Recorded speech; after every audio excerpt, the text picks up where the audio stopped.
ఇదిగోండి స్టవ్ వెలిగించుకొని దాని మీద పెనం పెట్టుకొని మరి దాంట్లో ఒక గ్లాస్ నీళ్ళు వేసుకోవాలండి.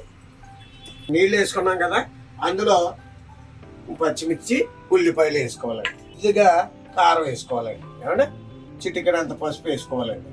అది బాగా మరుగుతుండేటప్పుడు మనం సరిపోయినంత ఉప్పు వేసుకొని కలుపుకున్న తర్వాత మనం ఏం చేయాలంటే అండి, ఇదిగో ఈ తెలగపిండి ఉంది కదండి, ఈ తెలగపిండిని జాగ్రత్తగానండి అందులో అడుగట్టకుండా జాగ్రత్తగా మెల్లిగా మొత్తం అంతా వేసుకొని ముద్దల కింద ఉండల కింద రాకుండా శుభ్రంగా తెలగపిండి కలుపుకోవాలండి. దగ్గరికి అయ్యేదాకా ఉడకనివ్వాలండి తెలగపిండి. ఏమంటే ఇదిగోనండి మరి ఆ నీళ్ళలో ఉడకబెట్టుకుంటే చూసారు ఎలా వచ్చిందో, కోడిగుడ్డు ఉక్కురులాగా వచ్చింది కదా, కోడిగుడ్డు ఉక్కురి సొర్ర పిడుపులాగా ఉంది కదా, అలాగే ఉంటదండి. ఇది తీసి పక్కన పెట్టుకొని ఇప్పుడు ఎండ్రేలు తాలింపు వేసుకుంటే ఉంటదండి. మరి అది కూడా చూద్దామండి.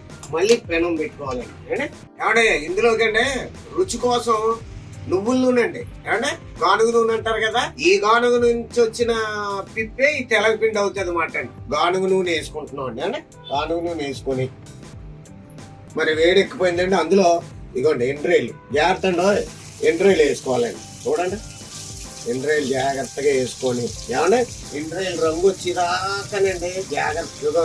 చూసారా గానుగ నూనె అవుతేనే అలా నొరగొస్తుంది అన్నమాట అండి. ఆ వండేటప్పుడు ఒక రకమైన మంచి కమ్మటి స్మెల్ కూడా వస్తుంది.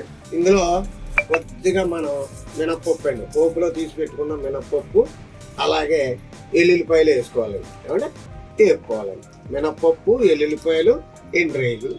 ఇవ్వండి మనం వేసుకున్న ఎండ్రాయిలు, ఎల్లుల్లిపాయలు, ఎండుమిర్చి, కరివేపాకు, మినపప్పు, జీలకర్ర అన్నీ కూడానండి వేసేసుకుందాం. ఏగిపోయింది కదండి. ఇప్పుడండి మనం ఉడకబెట్టుకున్న తెలగపిండి జాగ్రత్తగా వేసుకోవాలండి.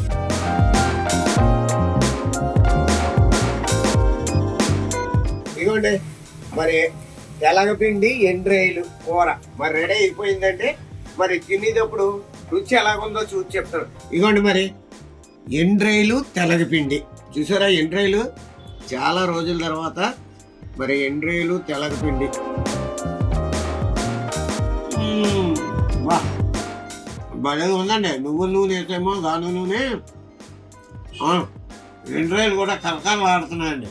ఎండ్రాయిలు తెలగపిండి కూర అందరికీ కూడా భగవంతుడు మంచి భోజనాన్ని ప్రసాదించాలని మనస్ఫూర్తిగా కోరుకుంటూ మీ రేటింగ్ రాజు.